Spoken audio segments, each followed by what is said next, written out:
Please, kindly be seated.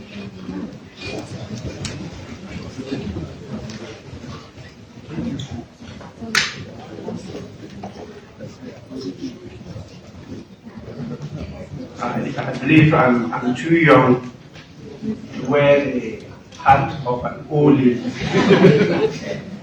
I don't have that wisdom of the old ladies.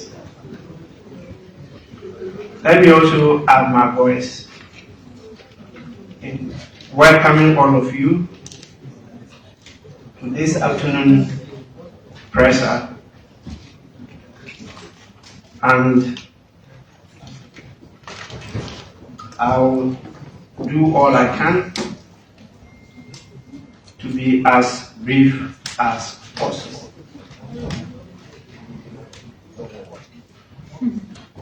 Beloved Ghanaians, democracy will work only if we fight for it, says President Barack Obama of the United States. I swore an oath to uphold, preserve, protect, and defend the Constitution of the Republic of Ghana, and that I will do right to all manner of persons in accordance with the Constitution and the laws and conventions of Parliament, without fear or favor, affection, or ill will. I concluded the swearing of the oath with a call on God to help me. I'm very confident and have faith in God to see me through these dark days of Ghana and our young democracy. Ladies and gentlemen, I want to start this presser by disabusing and setting the minds of Ghanaians at ease. There is no constitutional crisis in this country. I repeat, there is no constitutional crisis in this country. The Parliament of Ghana is alive and working. Let nobody mislead, misinform, or disinform you and the country.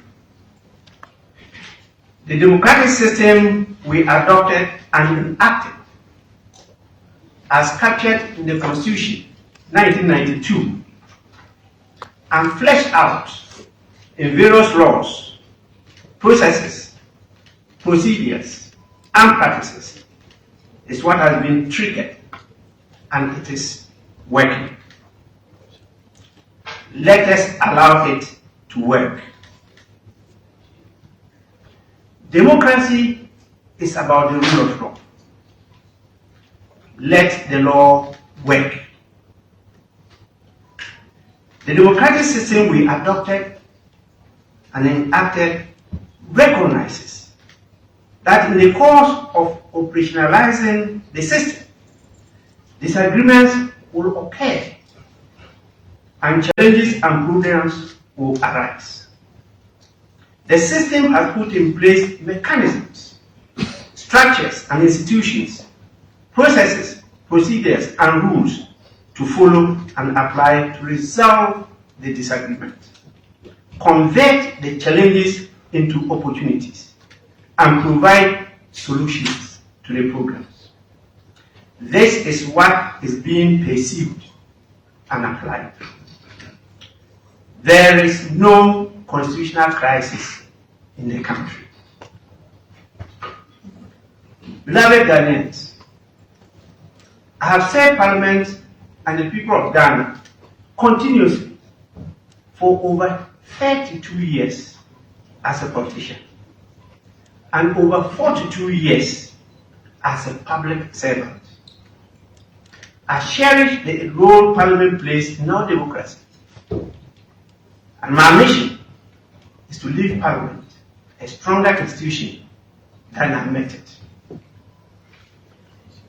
Parliament is alive and working. It has not been dissolved, prorogued, prohibited, suspended, or terminated. The plenary sitting and meetings of Parliament were adjourned indefinitely due to lack of quorum to take decision created by a walkout staged by the NPP members who were available as a result of a disagreement.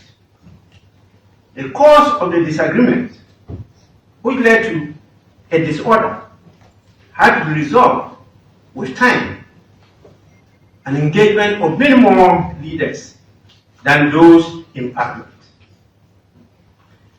The adjournment was done by the lawful authority, the Speaker of Parliament. Let us stop pressing the panic buttons and fear-mongering and allow the system to work. Anger and indecent language rather inflames the situation. There can be no democracy without patience, tolerance, discipline, collaboration, the love for one another, and consensus building. Ladies and gentlemen, one may ask, what led to this disagreement?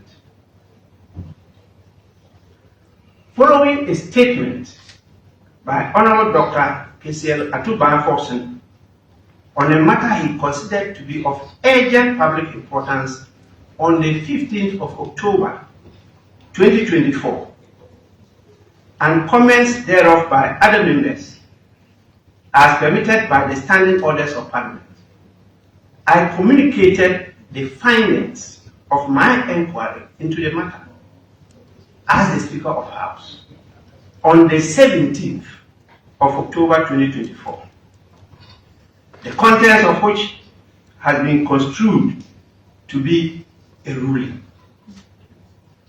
The Honorable Alexander Afenyo disagreed vehemently with the contents of my communication as the Speaker of Parliament and proceeded to advance an earlier action he had commenced in the Supreme Court on the 15th of October 2024 to prevent the Speaker of Parliament from receiving and making any pronouncement on the subject matter of the statement made by Honorable Dr. Sh0cks until the final determination of the matter by the Supreme Court. The rest, we say, is history. Ladies and gentlemen, being a party to the suit in my official capacity, I am mindful of what I say. But it must be said, the suit before the Supreme Court raises not just legal questions, but more importantly, has profound implications for our democratic system of governance. At its core is the very essence of our democracy. While many legal arguments have been advanced in and out of the court, I recognize the fact that connected political and governance implications have not been addressed sufficiently to enrich the national discourse. It is my considered view this should also be vigorously articulated to give a holistic approach to resolving the issue. As one of the protagonists in this matter, and a long-time practitioner, it will be a disservice not to respectfully draw your attention to some of the facts, principles, and ethics of politics and governance, the practice and procedures of Parliament, and what is generally referred to as parliamentary law, to throw light on some aspects of the matter and to clarify the considerations that underpinned my actions. The current brouhaha may be likened to a power play between the arms of government and has the potential to undermine our democracy and the authority of Parliament. Its outcomes could subvert Ghana's constitutional order and the democratic system. Ghanaians have toiled, sacrificed their lives, and shed blood to establish for decades.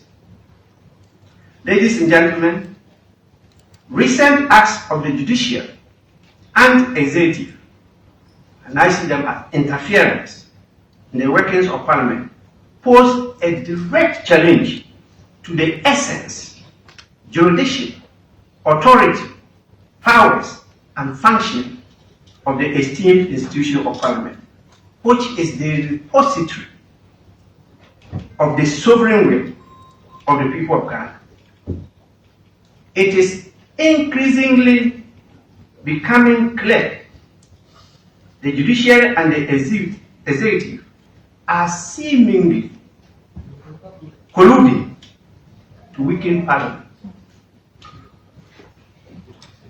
The decision of the Ghanaian voters in the 2020 presidential and parliamentary elections is clear and loud to all discerning people. The decision is obviously a preference for a consensual and collaborative governance to a winner-take-all government. The majoritarian system of Parliament, where the minority have a say, but the majority have its way, was rejected by the voters. They rather opted for inclusivity, collaboration, consensus building, leaving nobody behind. The equal representation of the two major parties in Ghana, resulting in the composition of a hung parliament, to the voters is the better way forward for our dear nation. The expectation of the voters is this will lead to the constitution of a parliament where the national interest will prevail as against partisan or parochial interests. This is the context and the peculiar situation I have to preside over as a speaker. I'm the first speaker in the Fourth Republic, in fact, in the history of Ghana, to work with a president who belongs to a different party,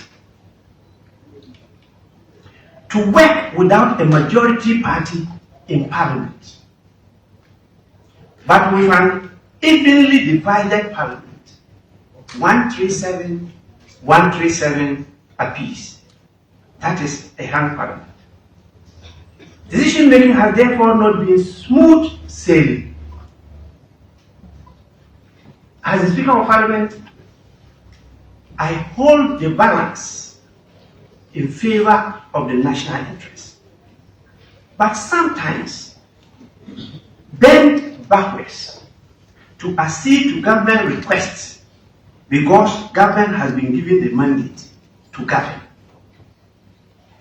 It is with this understanding I led the board of the Parliamentary Service and members of Parliament to provide procedural rules of engagement to actualize this goal and to provide for the possible types of government as envisaged in the Constitution.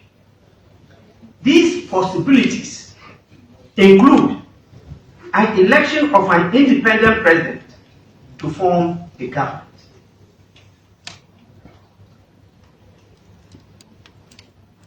somebody who contests, as we have now, as an independent presidential candidate, can be elected by the voters as the president of Ghana. How is he going to work with Parliament to get his or her business, that is government business, approved by Parliament?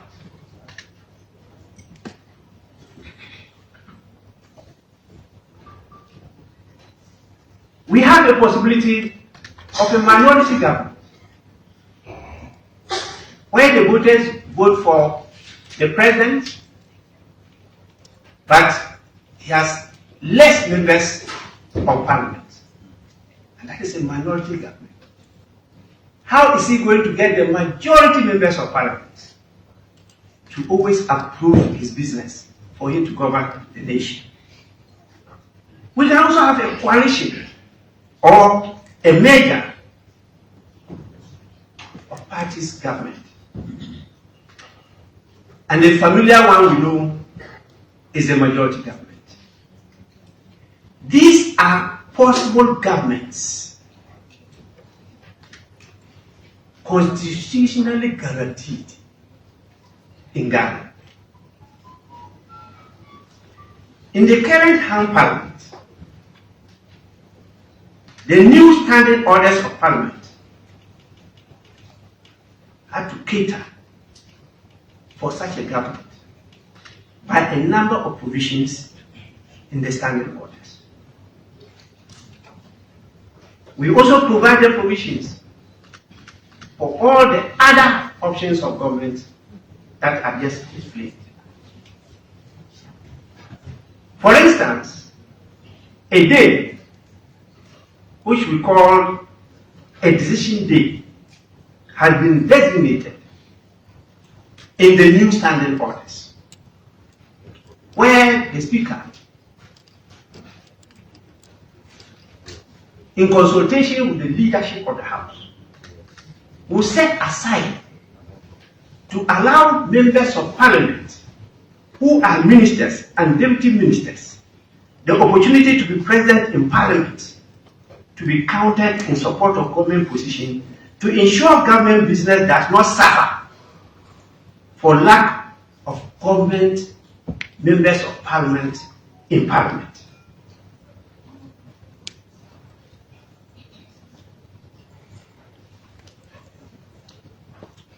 Despite the above, often the number of government members present still don't add up due to the nature of the duties and responsibilities of ministers and deputy ministers. The NDC members of Parliament, however, understood the situation and on a daily basis cooperated with the NPP members of Parliament to see government business through. In spite of this, the NDC members are said to be saboteurs of government business by the NPP members of Parliament and the followers of the new patriotic party. Those of you who cover proceedings on a daily basis are witnesses as to how sometimes I have to look at the members of the NDC in a very stern manner, which made them give in to their objections, just to get government business going. Ladies and gentlemen, the powers of the judiciary ends where the nose of Parliament starts. The Constitution is very clear on freedom of speech and of proceedings of Parliament. Article 115 and 116 grant members of Parliament privileges and immunities of speech, debates, and proceedings on any matter or thing brought by a member in or before Parliament by petition, bill, motion, or otherwise. And I want to quote the two articles to you. Article 115. There shall be freedom of speech, debate, and proceedings in Parliament, and that freedom shall not be impeached or questioned in any court or place out of Parliament. Article 116. Subject to the provisions of this Act, but without prejudice to the general effect of Article 115 of this Constitution, civil or criminal proceedings shall not be initiated against a member of Parliament in any court or place out of Parliament for any matter or thing brought by him in or before Parliament by petition, bill, motion, or otherwise. This means happiness in Parliament must remain in Parliament. So the court must and has always been hesitant to interfere in the proceedings and decisions of Parliament. In the celebrated case of Tufo versus the Attorney General, the Supreme Court affirmed that happiness in Parliament are a closed book. Despite these provisions, the courts are replaced with debates and proceedings of Parliament. Most worrying is these proceedings are initiated by some members of Parliament, even leaders of Parliament, who ought to know better. Parliamentarians who are to be loyal to Parliament rather than to the Supreme Court run to the Supreme Court at the slightest opportunity to use the Supreme Court to undermine Parliament. This might be one of the reasons Parliament and members of Parliament are not respected and treated with disdain. This was exhibited by the President's refusal to even receive the LGBTQ plus bill, duly processed and passed by Parliament, without any legal basis. The judiciary is supportive of this conduct by the receipt and processing of a suit on this subject matter. These are dangerous precedents in our democratic journey. Both the President and the judiciary have sinned against the Constitution and must seek the opportunity to confess and repent to be forgiven.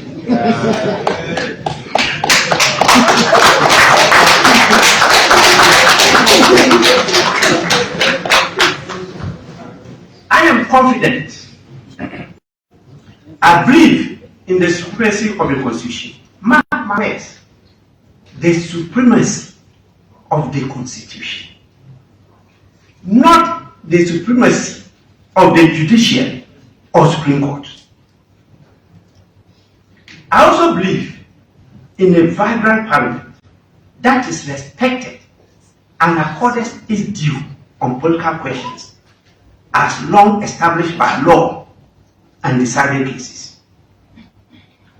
A Parliament that understands, reflects, and embodies the will of the people and defends its constitutional prerogatives only works in the interest of Ghana and Ghanaians. Not a rubber stamp Parliament subservient to the whims and caprices of the executive and or the judiciary. Again, I strongly believe that Parliament was one of the institutions President Barack Obama had in mind when he opened, while in Ghana in 2009, that Africa needs strong institutions and not strong men. I'm happy he didn't add women. Parliament must be strong to perform its legislative function and the indispensable function of holding the president to account. That is the oversight function. No other person or body has the gravitas and constitutional mandate to do so in Ghana. The public, media, civil society, and other partners in government can make constructive inputs and criticize actions and commissions of arms of government, but these bodies are not constitutionally and legally structured and mandated to hold the executive to account. Parliament is elected. It is, at its best, the will of the people, legally and constitutionally structured and mandated to do so. Ladies and gentlemen, my dream, therefore, is a patriotic one. The existence of a firm, effective, efficient, and responsive parliament whose members place national and constituency interests ahead of narrow, partisan, or personal interests. At last, this is yet to materialize in Ghana. Parliament weakens itself when its members keep running to our courts to settle or seek favorable determinations of not just legal matters, but essentially political and governance questions.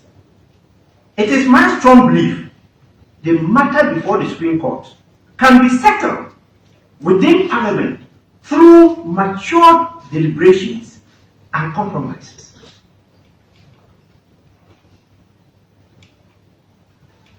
Please, make no mistake. Not all the strong men President Obama warned us about come in military uniforms. Some come dressed in suits. I hope in my lifetime, Ghana shall have a parliament and a speaker who are truly independent from Jubilee or Plaza House or any headquarters in the conduct of parliamentary business. Let me state unequivocally, Parliament owes its duty to the people who established and elected its members to serve and represent them. The wheels of Parliament will continue to turn, and no person will be allowed to disrupt parliamentary proceedings or to undermine the democratic mandate of Parliament. When I ruled in January 2021 on the issue of which side constitutes majority and minority in Parliament, the ruling was in favor of the majority group then. It was not an act of lawlessness as to cause constitutional crisis. When I ruled in the matter of the vacation of seats by Honorable Kennedy Ajapong, Honorable Henry Porty, and Honorable Sarah Adjoa, the question of the interpretation of the Constitution was not raised. When my predecessor declared the former seat vacant in 2020, applying the same provisions of Article 97, the original decision of the Supreme Court to interpret and enforce provisions of the Constitution was not invoked. Peace reigned in these instances, and nobody cried and ran to the Supreme Court under the guise of constitutional interpretation. If I may ask, is it a legal matter for the Supreme Court to decide as to which side of the House constitutes the majority or minority? It is for good reason that justice is said to be blind, and further, that justice must not only be done, but must be seen to be done in all cases, not in only those cases to which some people appear to be sentimentally attached. Fellow Ghanaians, I respectfully call on the Supreme Court to apply the same swiftness with which the motion ex parte in the Eastern matter was granted to the case involving the President's refusal to receive the Human Rights and Family Values Bill passed by Parliament, which has been pending before the same court for almost a year without being heard.